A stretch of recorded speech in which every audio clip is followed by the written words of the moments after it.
معزز سامعین، دوستو، بزرگوں، آپ صلی اللہ علیہ وسلم کے سفر آخرت اور دنیا سے پردہ فرمانے کے عنوان پر چند باتیں آپ حضرات کی خدمت میں رکھنی ہیں۔ میرے دوستو، جس طرح رسالت مآب صلی اللہ علیہ وسلم کی ولادت ہمارے لیے درس عبرت ہے، اسی طرح آپ صلی اللہ علیہ وسلم کی وفات کے اندر بھی ہمارے لیے بہت بڑے اسباق اور بہت بڑی عبرت موجود ہے۔ اللہ کے پیارے نبی صلی اللہ علیہ وسلم کی پوری زندگی، حیات طیبہ، اور آپ صلی اللہ علیہ وسلم کی حیات طیبہ کا ہر گوشہ، ہر لمحہ اور ہر موڑ ہمارے لیے کامل اور مکمل نمونہ ہے، اور آقا کریم صلی اللہ علیہ وسلم کی سیرت طیبہ کو اسی نیت اور سبق حاصل کرنے اور عمل کی نیت سے سنانا چاہیے، وگرنہ اس کے علاوہ اگر کوئی اور مقصد ہوا، کوئی اور نیت ہوئی تو یہ ہمارے لیے وبال جان بن سکتا ہے۔ میرے دوستو، اللہ کے پیارے نبی صلی اللہ تعالی علیہ وسلم، اللہ نے ان کو نبوت کی ذمہ داری اور کام عطا فرمایا، دعوت کی محنت عطا فرمائی، اور آپ صلی اللہ علیہ وسلم نے اللہ کی طرف سے ملنے والی اس ذمہ داری کو بخوبی سر انجام دیا، اور اللہ کا پیغام اللہ کے بندوں تک 100% پہنچا دیا۔ اب جب آپ صلی اللہ علیہ وسلم نے اللہ تبارک و تعالیٰ کا پیغام اور حکم اور تعلیمات اور احکام اللہ کے بندوں تک پہنچا دیا، مخلوق کا رشتہ خالق کے ساتھ جوڑ دیا،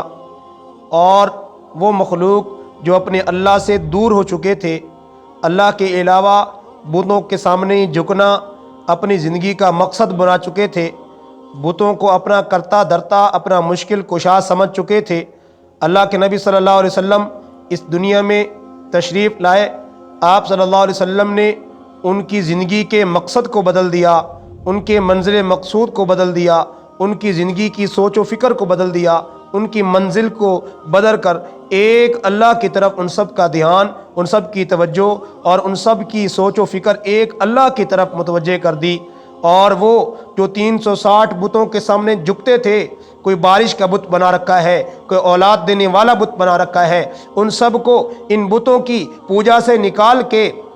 ان سب کو غیر اللہ کے سامنے جھکنے سے ان کو نکال کے ایک اللہ کے سامنے جھکنے کا طریقہ سکھا دیا، ایک اللہ کے سامنے جھولی پھیلانے کا تصور اللہ کے نبی صلی اللہ علیہ وسلم نے دے دیا، ایک اللہ کو اپنا حاجت روا، مشکل کشا اور بگڑیاں بنانے والا، سب کچھ عطا کرنے والا، اولاد دینے والا، صحت دینے والا، بیماری دینے والا، نفع نقصان کا مالک اللہ کے نبی صلی اللہ علیہ وسلم نے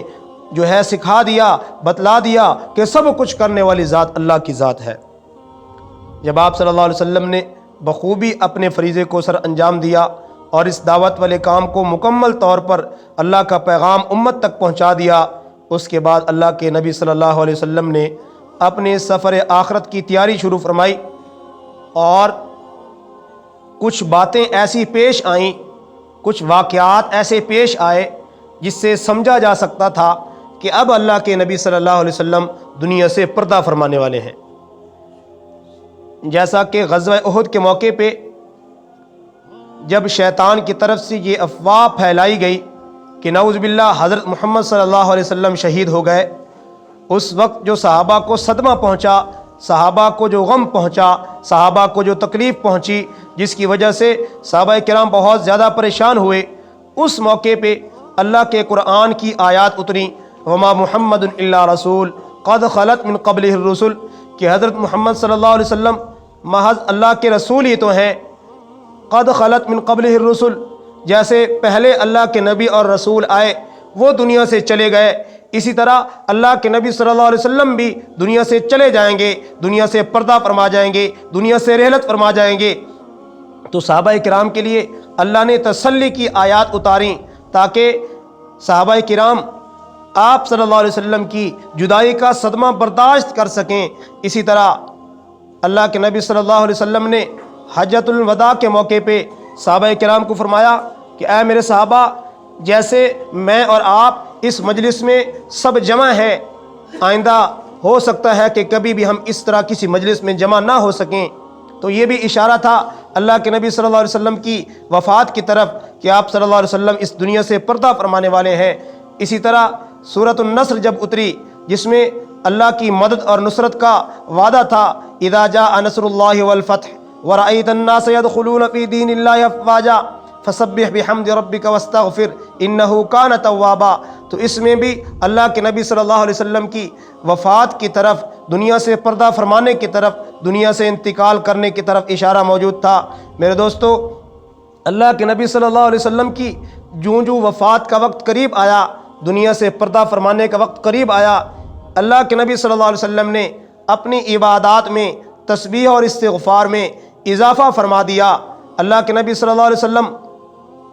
رمضان المبارک کے ہر سال آخری 10 دنوں میں اعتکاف فرمایا کرتے تھے، لیکن جب اللہ کے نبی صلی اللہ علیہ وسلم کی دنیا سے پردہ فرمانے کا وقت قریب آیا تو آپ صلی اللہ علیہ وسلم نے اعتکاف کے دنوں کو 10 کی بجائے 20 کر دیا، تو 20 دنوں کا اللہ کے نبی صلی اللہ علیہ وسلم نے اعتکاف فرمایا۔ اسی طرح آپ صلی اللہ علیہ وسلم حضرت جبریل علیہ السلام سے ہر سال رمضان المبارک میں قرآن پاک کا دور کرتے تھے، ایک مرتبہ دور فرماتے تھے۔ جب آپ صلی اللہ علیہ وسلم کی رحلت والا سال تھا، عمر مبارک کا آخری سال تھا، اس موقع پہ آپ صلی اللہ علیہ وسلم نے جبریل علیہ السلام سے 2 مرتبہ قرآن پاک کو دہرایا۔ میرے دوستو، اللہ کے پیارے نبی صلی اللہ علیہ وسلم مغفور اور مرحوم تھے، مزکا اور مصفہ تھے۔ اللہ نے ان کے لیے جنت کو سجایا، اللہ نے ان کے لیے جنت کو بنایا۔ اس کے باوجود اللہ کے نبی صلی اللہ علیہ وسلم اپنی عبادات میں اضافہ فرما رہے ہیں، تسبیح اور استغفار میں اضافہ فرما رہے ہیں، نیک اعمال میں اضافہ فرما رہے ہیں۔ ایک طرف اللہ کے نبی صلی اللہ علیہ وسلم کا یہ عمل مبارک ہے جو مغفور اور مرحوم ہے، مصفہ اور مزکا ہیں۔ اللہ نے جن کے لیے جنت کو سجایا، اللہ نے جن کے لیے جنت کو بنایا، ان کا یہ عمل ہے۔ دوسری طرف ہم اپنے عمل کو دیکھ لیں کہ ہم کیسا عمل کرتے ہیں۔ صبح سے لے کے شام تک گناہوں والی زندگی، نافرمانی والی زندگی، سنت کو ذبح کرنے والی زندگی، اللہ کے احکام کو توڑنے والی زندگی گزارتے ہیں، لیکن ہمیں ذرہ برابر احساس نہیں ہوتا۔ ہماری زندگی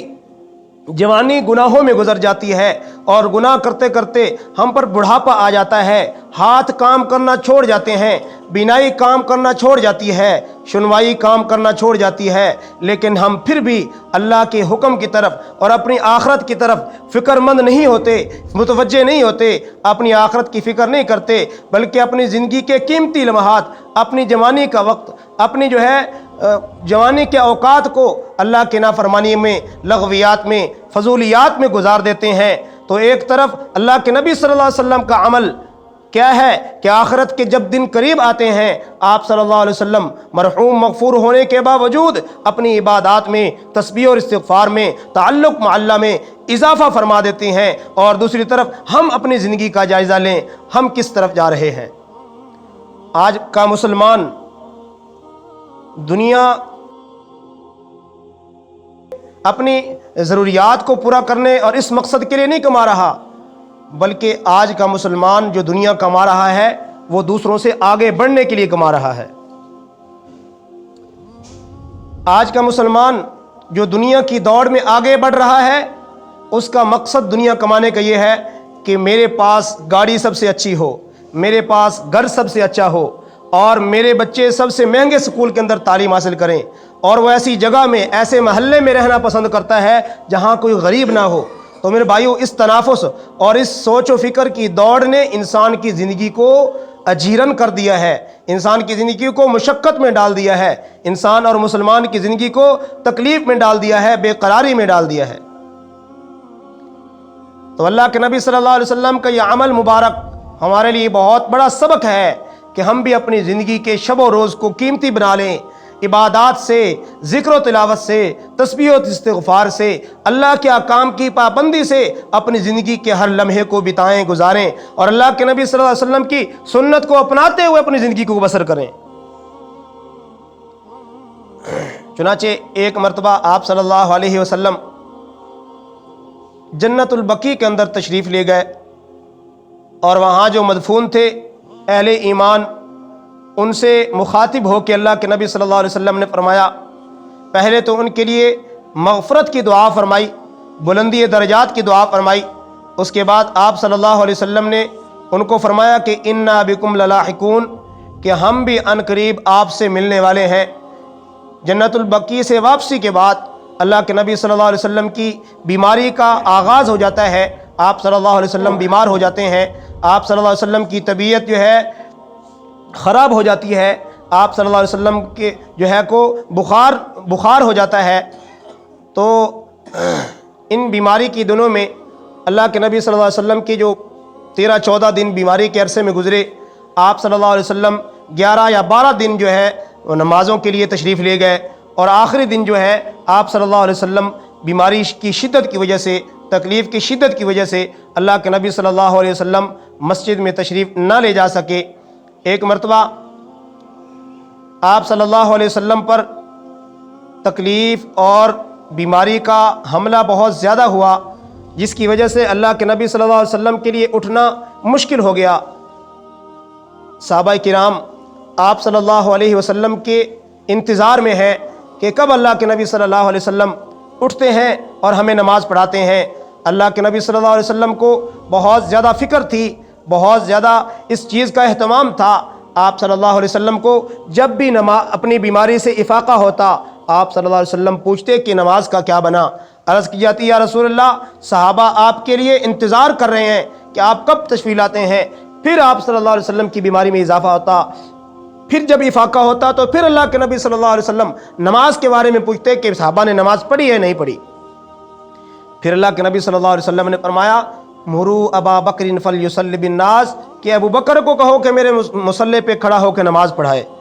اما عائشہ صدیقہ رضی اللہ عنہ نے عرض کی یا رسول اللہ، میرے والد ابو بکر بہت نرم دل ہیں، رقیق القلب ہیں، وہ آپ کی موجودگی میں آپ کی جگہ پر، آپ کے مصلی پر کھڑا ہونا برداشت نہیں کر سکیں گے، یا رسول اللہ آپ کسی اور کو حکم فرمائیں۔ لیکن اللہ کے نبی صلی اللہ علیہ وسلم بار بار یہی ارشاد فرماتے رہے مرو ابا بکر فلیصلی بالناس۔ میرے دوستو، اللہ کے نبی صلی اللہ علیہ وسلم کی آخری ایام، زندگی مبارک کے آخری ایام اور نماز کے اس اہتمام اور اللہ کے نبی صلی اللہ علیہ وسلم کا یہ فرمان ہمارے لیے بہت بڑا سبق ہے۔ اللہ کے نبی صلی اللہ علیہ وسلم کی تکلیف اور بیماری کی بہت شدت ہے، آپ صلی اللہ علیہ وسلم نے اس کے باوجود بھی حضرت علی المرتضیٰ اور فضل ابن عباس رضی اللہ تعالی عنہ کے کندھوں پر سہارا لے کے اللہ کے نبی صلی اللہ علیہ وسلم کی تکلیف کی شدت اس قدر تھی کہ چلنا دشوار تھا، زمین پر پاؤں ٹکانا دشوار تھا۔ اللہ کے نبی صلی اللہ علیہ وسلم نے 2 صحابہ کے کندھوں پر آسرا لیا، ٹیک لگائی، آپ صلی اللہ علیہ وسلم کے قدم مبارک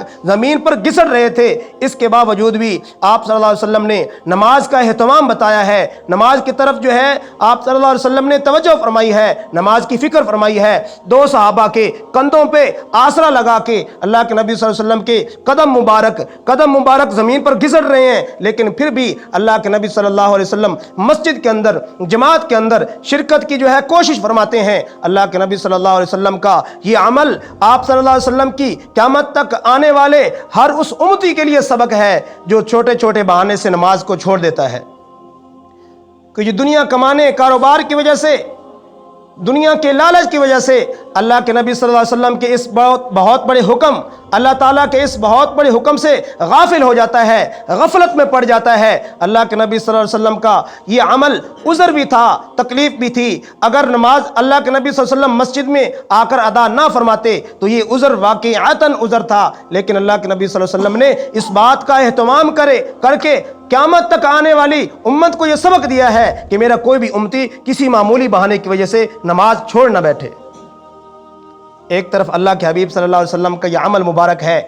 آپ صلی اللہ علیہ وسلم کا یہ عمل نماز کا اہتمام ہے، دوسری طرف ہم بھی اپنی زندگی کا جائزہ لیں کہ ہم تندرست بھی ہیں، صحت مند بھی ہیں، صحت و عافیت بھی ہے، اس کے باوجود بھی اللہ کے اس بہت بڑے حکم سے ہم کتنے غافل ہو چکے ہیں۔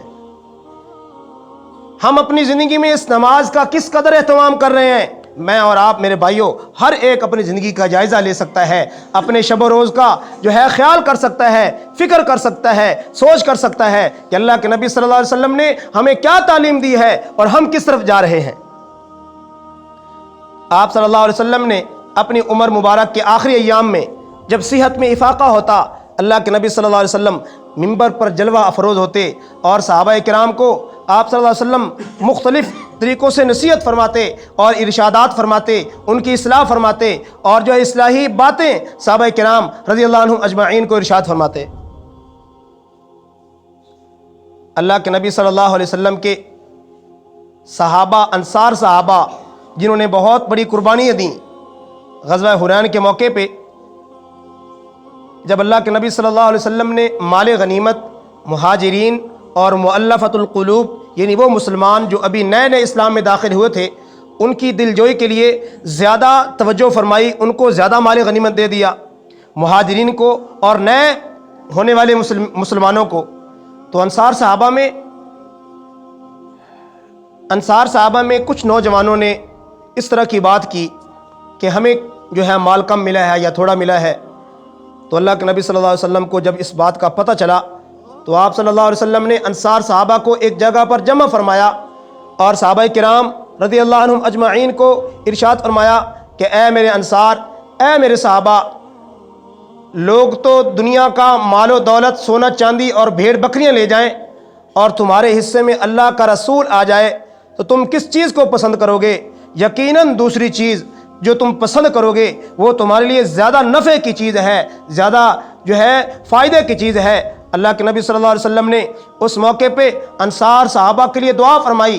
کہ اے اللہ انصار پر رحم فرما، انصار کی مغفرت فرما، انصار کی اولاد پر رحم فرما۔ جب انصار صحابہ نے اللہ کے نبی صلی اللہ علیہ وسلم کی یہ باتیں سنی کہ آپ صلی اللہ علیہ وسلم ارشاد فرما رہے تھے کہ ایک وادی میں، ایک گھاٹی میں دوسرے لوگ چل رہے ہوں اور ایک وادی میں، ایک گھاٹی میں انصار کی جماعت، انصار کا لشکر چل رہا ہو تو میں انصار کی جماعت کے ساتھ، انصار کے ساتھ چلنا پسند کروں گا۔ اللہ کے نبی صلی اللہ علیہ وسلم نے اس قدر انصار صحابہ کی دلجوئی فرمائی۔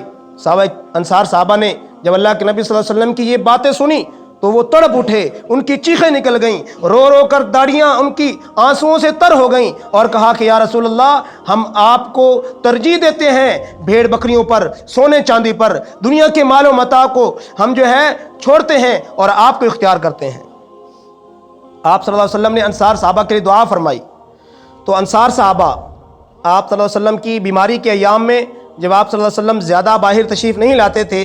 تو حضرت ابوبکر صدیق رضی اللہ تعالیٰ عنہ انصار کی ایک جماعت سے گزرے جو رو رہے ہیں۔ پوچھا کہ کیوں رو رہے ہیں؟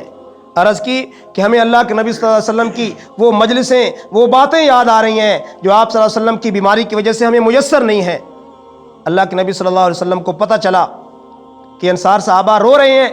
آپ صلی اللہ علیہ وسلم فوراً جو ہے سر مبارک پر بیماری کے باوجود سر مبارک پر پٹی باندھ کر باہر تشریف لائے اور ان کی دلجوئی فرمائی اور صحابہ کو وصیت فرمائی کہ اے میرے صحابہ، انصار نے اسلام کی خاطر بڑی قربانیاں دی ہیں، ان کے ساتھ احسان کا معاملہ کرنا، اچھے سلوک سے پیش آنا، ان کے ساتھ اچھا رویہ رکھنا اور اچھے معاملات ان کے ساتھ کرنا۔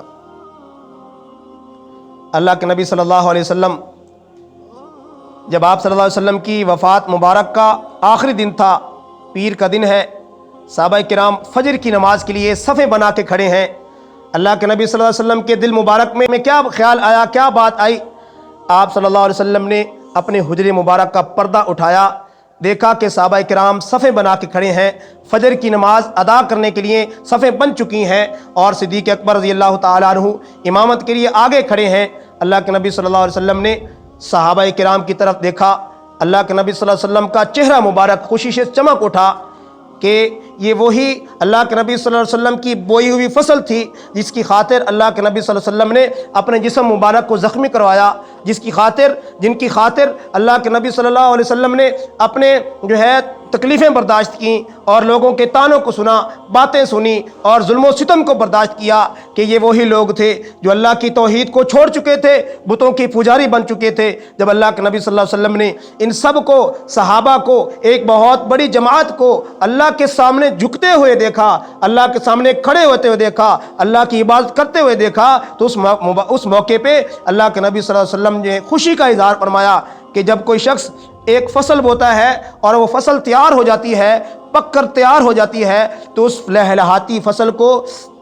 کسان دیکھ کر بہت خوش ہوتا ہے، تو یہ وہی صحابہ کرام اللہ کے نبی صلی اللہ علیہ وسلم کی بوئی ہوئی فصل تھے جو اب تیار ہو چکے تھے۔ انہی میں کوئی فاتح ایران تھا، کوئی فقیہ امہ تھا، کوئی قاری قرآن تھا، کوئی مفسر قرآن تھا، کوئی ایران و فارس کو فتح کرنے والا ان کے اندر موجود تھا، حامل قرآن تھا، اہل ایمان تھا۔ اللہ کے نبی صلی اللہ علیہ وسلم ان سب کی طرف دیکھ کر جو ہے خوشی کا اظہار کرتے ہیں، چہرہ مبارک خوشی سے چمک اٹھتا ہے۔ چنانچہ اسی دن اللہ کے نبی صلی اللہ علیہ وسلم دنیا سے پردہ فرما جاتے ہیں، اور اس موقع پہ اللہ کے نبی صلی اللہ علیہ وسلم کی جو رحلت کا وقت تھا، وفات کا وقت تھا، دنیا سے پردہ فرمانے کا وقت تھا میرے دوستو، کسی بہت بڑی قیامت سے کم نہیں تھا۔ انس رضی اللہ عنہ فرماتے ہیں کہ جب اللہ کے نبی صلی اللہ علیہ وسلم مدینہ منورہ میں تشریف لائے تو ہر طرف نور پھیل چکا تھا، ہر طرف خوشیوں کے آثار تھے، لیکن جب اللہ کے نبی صلی اللہ علیہ وسلم دنیا سے پردہ فرما گئے تو اس وقت ہمیں ہر چیز تاریک نظر آنے لگی۔ حضرت عمر رضی اللہ تعالیٰ عنہ کی حالت ہی غم کی وجہ سے، تکلیف کی وجہ سے، کہ جو کوئی کہے گا کہ اللہ کے نبی صلی اللہ علیہ وسلم دنیا سے پردہ فرما گئے، انتقال کر گئے ہیں، میں اس کی گردن کو اپنی تلوار سے اڑا دوں گا۔ اللہ کے نبی صلی اللہ علیہ وسلم اللہ سے ملاقات کرنے کے لیے گئے ہیں، سب صحابہ پریشانی کے عالم میں ہیں۔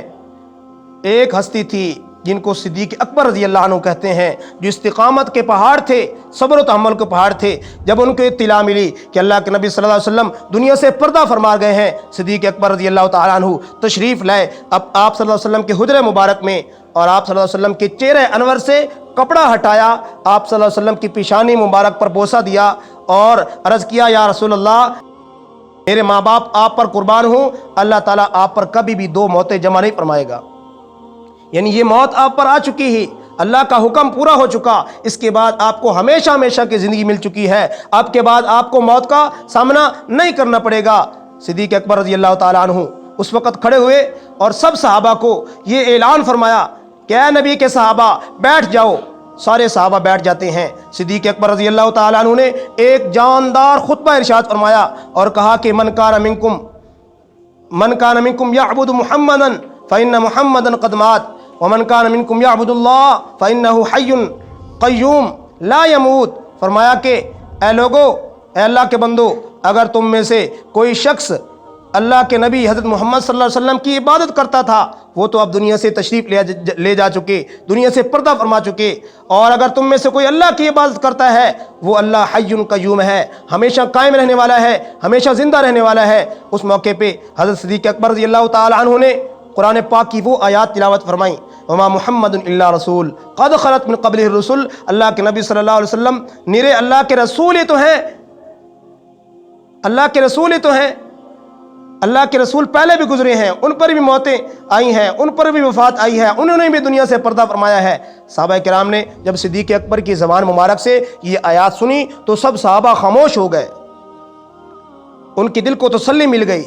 صحابہ کرام کہتے ہیں کہ جب صدیق اکبر نے یہ آیات تلاوت کی تو ہمیں یوں لگا جیسے یہ آیات ابھی اتری ہوں۔ چنانچہ حضرت ابوبکر صدیق رضی اللہ تعالیٰ عنہ نے سب صحابہ کو تسلی دی، ان کو جو ہے ان کو صبر کی تلقین فرمائی اور استقامت کا مظاہرہ کیا، صبر کا مظاہرہ کیا، اور اس جو ہے تکلیف دہ امر کو حضرت صدیق اکبر نے بڑے جو ہے تحمل سے، برداشت سے، صبر سے سنبھالا، اور سب صحابہ کرام کو بھی سنبھالا اور سب کو تسلی دی۔ اور جو ہے